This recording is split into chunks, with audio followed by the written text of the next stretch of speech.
मित्रांनो, यावर्षी तुम्ही टीवायला आलात, परीक्षा तुमची काही झाली नाही. कोरोनाच्या वातावरणामुळे शासनाने परीक्षा तुमची रद्द केली. तुम्हाला जो रिझल्ट मिळाला त्यात समाधान मानावं लागलं. आता हे वर्ष तुमचं टीवायचं वर्ष आहे, शेवटचं वर्ष आहे, महत्त्वाचं वर्ष आहे आणि त्यासाठी तुम्हाला अभ्यासात लक्ष देऊन जास्तीत जास्त मार्क्स कव्हर करणं आवश्यक आहे. तसंच यावर्षी सिलेबसमध्ये तुमचे पेपर्ससुद्धा वाढलेले आहेत. मागच्या वर्षी तुम्हाला फक्त 8 पेपर द्यावे लागत होते. यावर्षी तुम्हाला एकूण 10 पेपर द्यावे लागणार आहेत. 10मध्ये तुम्हाला जेनेरिक हा पेपर एक नवीन आहे. जेनेरिकमध्ये तुम्हाला 2 पार्ट शिकायचे आहेत. पहिल्या पार्टमध्ये त्यांनी लँग्वेज निवडायला सांगितलेली आहे आणि दुसऱ्या पार्टमध्ये सोशल सायन्सचा एक पेपर तुम्हाला निवडायला सांगितलेला आहे. तर या वर्षी टीवायच्या वर्षी शैक्षणिक वर्ष 2020-21मध्ये सिलेबस चेंज झाल्यामुळे तुमचे पेपर्स हे बदललेले आहेत. 10 पेपर्स तुम्हाला दिलेले आहेत. तर त्यामध्ये पहिलं तुम्हाला कंपल्सरी इंग्लिश हा पेपर सर्वांना कंपल्सरीली घ्यावाच लागणार आहे. दुसरा पेपर आहे MILच्या पेपरमध्ये लँग्वेज तुम्हाला निवडायची आहे. त्यामध्ये मराठी आहे, हिंदी आहे, संस्कृत आहे, पाली आहे, अर्धमागधी आहे. अशा सगळ्या जरी लँग्वेज असल्या तरीसुद्धा SYला तुम्हाला सुद्धा MIL होतं आणि SYला तुम्ही जी लँग्वेज निवडली होती तीच लँग्वेज तुम्हाला यावर्षीसुद्धा निवडायची आहे. मराठी घेतली असेल मराठी निवडायची, हिंदी घेतली असेल हिंदी निवडायची. तर अशा रीतीने तिसरा पेपर तुमचा आहे S3चा पेपर, पब्लिक फायनान्सचा पेपर. पुढचा पेपर चौथा पेपर आहे S4चा पेपर. यामध्ये इंटरनॅशनल ट्रेडचा तुम्हाला अभ्यास करायचा आहे. त्याच्या पुढचा पेपर आपला इको जनरलचा, यामध्ये इंडियन इकॉनॉमीचा तुम्हाला अभ्यास करायचा आहे. तसंच जनरलमध्ये सुद्धा तुम्हाला 2 पेपर्स निवडायचे आहेत. मागच्या वर्षी SYला जे पेपर होते तेच यावर्षीसुद्धा तुम्हाला 2 पेपर निवडायचे आहेत. त्याचप्रमाणे मागच्या वर्षी तुम्ही स्किल इन्हान्समेंट शिकलात, त्यामध्ये रिसर्च मेथडॉलॉजीचा अभ्यास केला. यावर्षीसुद्धा तुम्हाला स्किलचा पेपर आहे, त्यात तुम्हाला बँकिंगचा अभ्यास करावयाचा आहे. आणि पुढचा पेपर म्हणजे जेनेरिकचा पेपर. जेनेरिकच्या पेपरमध्ये जेनेरिक पार्ट 1 आणि जेनेरिक पार्ट 2 असं शिकायचं आहे. आणि जेनेरिक पार्ट 1मध्ये तुम्हाला लँग्वेज निवडायची आहे आणि जेनेरिक पार्ट 2मध्ये तुम्हाला सोशल सायन्सचा एक विषय निवडायचा आहे. तर जेनेरिक 2मध्ये आपला इकॉनॉमिक्सचा पेपरसुद्धा आहे. पण शक्यतो तरीसुद्धा तुम्ही इकॉनॉमिक्स न निवडता इतर विषयाची निवड करायची आहे, कारण तुमचं नॉलेज हे वाढलं पाहिजे. जेनेरिकचा जो paper Indian economy and environment दिलेला आहे त्याचा अभ्यास तुमचं झालेला आहे, तुमचं नॉलेज आहे. आणि नॉलेज वाढीसाठी तुम्ही हा पेपर न घेता तुम्ही इतर पेपर सोशल सायन्सचा घेऊ शकता, हिस्ट्री घेऊ शकतात. तर अशा रीतीने तुम्हाला यावर्षी 10 पेपरचा अभ्यास करायचा आहे. कंपल्सरी इंग्लिश हा पहिला पेपर, दुसरा MILचा पेपर, तिसरा S3चा पेपर, चौथा S4चा पेपर, 5वा इकॉनॉमिक्स जनरलचा पेपर, 6वा मागच्या वर्षी जो जनरलचा पेपर निवडला होता तो, 7वा मागच्या वर्षी दुसरा अजून जनरलचा जो पेपर निवडला होता तो, 8वा स्किल इन्हान्समेंटचा पेपर, 9वा जेनेरिक पार्ट 1 आणि 10वा जेनेरिक पार्ट 2 असे एकूण तुम्हाला 10 पेपर निवडायचे आहेत. तर ह्या व्हिडिओमध्ये मी तुम्हाला सिलेबसबाबत माहिती ही पूर्णपणे दिलेली आहे. विषयाचं स्ट्रक्चर कसं आहे याची कल्पना तुम्हाला त्यावरून येणारच आहे. जर आवश्यकता वाटली तर हा व्हिडिओ तुम्ही बघा. आता आपला हा S3चा पहिला पिरियड आहे आणि ह्या S3च्या पहिल्या पिरियडला मी S3च्या सिलेबसबाबत तुम्हाला माहिती देते की तुम्हाला ह्या सेमला तुम्हाला S3च्या पेपरमध्ये काय काय शिकायचं आहे. तर त्यामध्ये S3च्या पेपरचं नाव आहे पब्लिक फायनान्स अँड पॉलिसीज असं नाव मागच्या वर्षी होतं. मागच्या सिलेबसमध्ये पब्लिक फायनान्स अँड पॉलिसीज होतं, पण या तुमच्या सिलेबसमध्ये त्यांनी थोडंसं नावात बदल केलेला आहे आणि तो आहे इकॉनॉमिक्स ऑफ पब्लिक फायनान्स असं नाव दिलेलं आहे. तर तुम्हाला 3 चॅप्टर्स या सेमला अभ्यासावायचे आहेत. त्यातलं पहिलं चॅप्टर आहे, त्याचं नाव आहे सार्वजनिक आयव्ययाचा परिचय. यामध्ये तुम्हाला सार्वजनिक आयव्ययाच्या परिचयामध्ये सार्वजनिक आयव्ययाचा अर्थ, सार्वजनिक आयव्ययाचे स्वरूप, सार्वजनिक आयव्ययाची व्याप्ती यांचा अभ्यास करायचा आहे.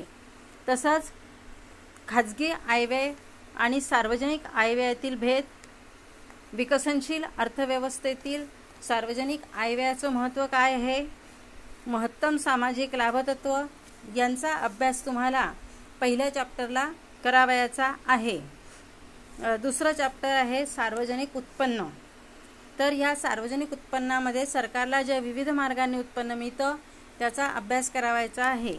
त्यात कर उत्पन्न आणि करेतर उत्पन्न म्हणजेच करांशिवाय इतर मार्गांनी मिळणारं उत्पन्न, तसंच करांचा अर्थ, कराची उद्दिष्टे, कराची वैशिष्ट्ये, कराचा पाया याचा अभ्यास करायचा आहे. त्याचप्रमाणे या चॅप्टरमध्ये तुम्हाला करांची तत्त्व कोणती आहेत, लिंडॉल प्रतिमान याचा अभ्यास करायचा आहे. करांचं वर्गीकरण जे वेगवेगळ्या प्रकारे केले जातं, प्रत्यक्ष कर, अप्रत्यक्ष कर, प्रगतिशील कर, प्रमाणशील कर, प्रतिगामी कर यांचा अभ्याससुद्धा तुम्हाला या चॅप्टरमध्ये करावायचा आहे. पुढचा मुद्दा आहे करभार पात्रता. यालाच कर देय क्षमता असं सुद्धा म्हणतात. तर करभार पात्रतेचा अर्थ काय, करभार पात्रतेचं महत्त्व काय, करभार पात्रता ठरविणारे घटक कोणते यांचा अभ्याससुद्धा तुम्हाला ह्या मुद्द्यामध्ये करावायचा आहे. तसेच खाजगी वस्तू आणि सार्वजनिक वस्तू आणि बाजारभाव या मुद्द्याचा सुद्धा या दुसऱ्या चॅप्टरमध्ये तुम्हाला अभ्यास करायचा आहे. तिसरं आणि शेवटचं चॅप्टर आहे, त्याचं नाव आहे करविषयक दृष्टिकोन आणि सरकारी हस्तक्षेप.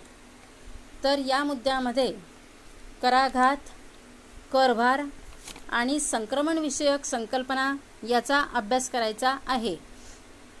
तसंच करभारावर जे अनेक घटक परिणाम करतात त्यांचासुद्धा अभ्यास तुम्हाला याच चॅप्टरमध्ये करायचा आहे. पुढचा मुद्दा आहे करभाराचा आधुनिक दृष्टिकोन. यामध्ये तुम्हाला विशेषत्वाने मस्ग्रेव्हचा दृष्टिकोन हा अभ्यासायचा आहे. त्याचप्रमाणे कर आकारणीचे जे तत्त्व आहे, लाभतत्व आणि क्षमता तत्त्व, या दोन्ही तत्वांचा अभ्याससुद्धा तुम्हाला या चॅप्टरमध्ये करायचा आहे. त्याचप्रमाणे पुढचा मुद्दा आहे किमान समाधानाचा सिद्धांत. हा मुद्दा मागील सिलेबसमध्ये नव्हता, तुमच्या सिलेबसमध्ये हा नवीनच टाकलेला आहे. याचा अभ्याससुद्धा तुम्हाला या चॅप्टरमध्ये करायचा आहे. तसेच पुढचा मुद्दा आहे करभार पात्रतेचा आधुनिक दृष्टिकोन. तर अशा रीतीने करभार पात्रतेचा जो आधुनिक दृष्टिकोन अर्थतज्ज्ञांनी सांगितला त्याचा अभ्याससुद्धा तुम्हाला या मुद्द्यामध्ये करायचा आहे. पुढचा मुद्दा कर आकारणीचे उत्पादन आणि विभाजनावरील परिणाम. याचा अभ्यास तुम्हाला या मुद्द्यामध्ये करायचा आहे की कर आकारणीचे उत्पादनावर आणि विभाजनावर काय चांगले वाईट परिणाम होतात याचा अभ्यास करायचा आहे. तसंच पुढचा मुद्दा आहे सरकारी हस्तक्षेप. सरकारी हस्तक्षेप या मुद्द्यामध्ये तुम्हाला अर्थव्यवस्थेत सरकारी हस्तक्षेपाची भूमिका काय आहे, सरकारी हस्तक्षेप आवश्यक का असतो, त्याची गरज काय याचा अभ्यास करायचा आहे. त्याचप्रमाणे सरकारी हस्तक्षेपाची साधने कोणती याचासुद्धा तुम्हाला या मुद्द्यामध्ये अभ्यास करायचा आहे. अशा रीतीने तुम्हाला या सेमला 3 चॅप्टर्स दिलेले आहेत. सिलेबस सोपा आहे. सिलेबस सोपा असला तरीसुद्धा अभ्यास करणं अत्यंत गरजेचं आहे. सुरुवातीला आपण हे कोरोनाचं प्रकरण शांत होईपर्यंत, निवळेपर्यंत ऑनलाईन पिरियड घेणार आहोत. जवळजवळ साधारणपणे महिनाभर तरी आपल्याला असे पिरियड घ्यावे लागणार आहेत. त्यात तुमचं नुकसान काहीही होणार नाही, कारण योग्य रीतीने मार्गदर्शन तुम्हाला व्हिडिओद्वारे केलं जाईल. त्याचप्रमाणे तुम्हाला जर काही प्रश्न असतील तर तुम्ही आपल्या व्हॉट्सअप ग्रुपवर प्रश्न पाठवू शकतात. एक पिरियड आपण तुमच्या शंकांचं निरसन करण्यासाठी घेऊया, म्हणजे तुमच्या शंकांचं निरसन होईल. त्याचप्रमाणे आपण अधूनमधून एक छोटी क्विज तुमची घेत जाणार आहोत. एक ऑब्जेक्टिव्ह टाईप प्रश्न त्यामध्ये दिले जातील आणि ते प्रश्न तुम्ही सोडवायचे आहे. तुमच्या अभ्यासासाठी सोयीस्कर ते होणार आहे. गुगल क्लासरूमचा सुद्धा आपण वापर करणार आहोत. गुगल क्लासरूम, व्हॉट्सअप ग्रुप, त्याचप्रमाणे झूम या तिन्ही चारही माध्यमांचा वापर करून आपण शिक्षणाचं कार्य हे करणार आहोत. त्यात तुमचं नुकसान काही होणार नाही, घाबरण्याची काहीही गरज नाही. तर अशा रीतीने तुम्हाला या टर्मला S3चे म्हणजेच पब्लिक फायनान्सचे 3 चॅप्टर अभ्यासायचे आहेत. तर सरकार उत्पन्न मिळवतं आणि सरकार खर्च करत असते. तर ह्या ज्या 2 गोष्टी सरकारी कार्याच्या महत्त्वाच्या असतात, याचा अभ्यास आपल्याला ह्या पेपरमध्ये करायचा आहे की सरकार कोणकोणत्या मार्गाने उत्पन्न मिळवतं, कसं मिळवतं. तर सरकारी उत्पन्न मिळवण्याचं प्रमुख साधन कर हे असतं. करांद्वारे सरकारला जास्तीत जास्त उत्पन्न मिळत असतं. करांशिवाय इतर अनेक मार्गांनी सुद्धा उत्पन्न मिळत असतं, पण करांपासून मिळणारं उत्पन्न हे जास्त असतं. विशेष म्हणजे कर परत करण्याची शासनावर जबाबदारी नसते. ज्याप्रमाणे शासनाने कर्ज घेतलं तर कर्जावर व्याज द्यावं लागतं, तसं करांवर व्याज द्यावं लागत नाही आणि करांमध्ये लवचिकताही जास्त असते.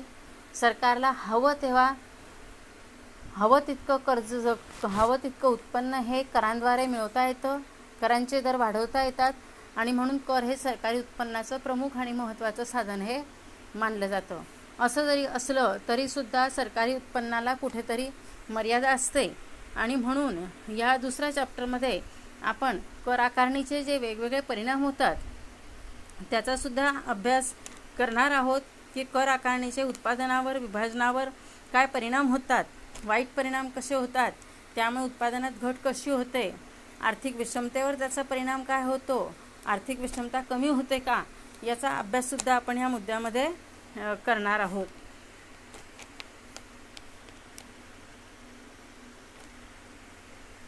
त्याचप्रमाणे करभाराच्या विविध दृष्टिकोनाचा अभ्याससुद्धा या सिलेबसमध्ये केला जाणार आहे. मस्ग्रोवचा दृष्टिकोनसुद्धा आपल्याला अभ्यासायचा आहे. किमान समाधानाचा सिद्धांतसुद्धा आपल्याला अभ्यासायचा आहे. करांचे जे विविध प्रकार करण्यात आलेले आहे, प्रत्यक्ष कर, अप्रत्यक्ष कर, प्रमाणशील कर, प्रगतिशील कर, प्रतिगामी कर, या करांचा सुद्धा आपल्याला या मुद्द्यामध्ये अभ्यास करावायचा आहे. तर अशा रीतीने या टर्मला तुम्हाला 3 चॅप्टर्स दिलेले आहेत आणि त्यासाठी रेफरन्स बुक विद्यापीठाने दिलेले आहेत. तर त्याची लिस्ट ही शेवटच्या पेजवरती देण्यात आली आहे. विविध प्रकारची पुस्तकं त्यामध्ये दिलेली आहेत. काही पुस्तकं इंग्लिशमधले आहे, काही मराठीतले आहे.